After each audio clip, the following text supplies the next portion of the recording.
This is the board.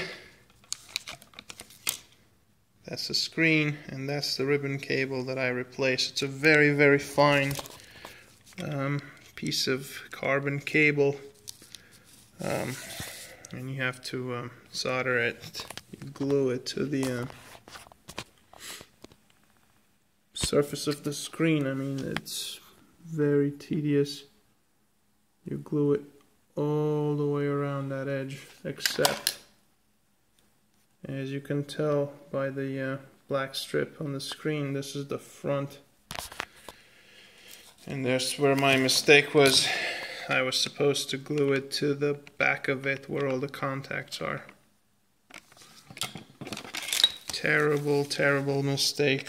And now I'm gonna attempt to unglue this fine strip from the front, and if that works and it doesn't rip any of this fine pieces of carbon circuitry, try and put it on the back.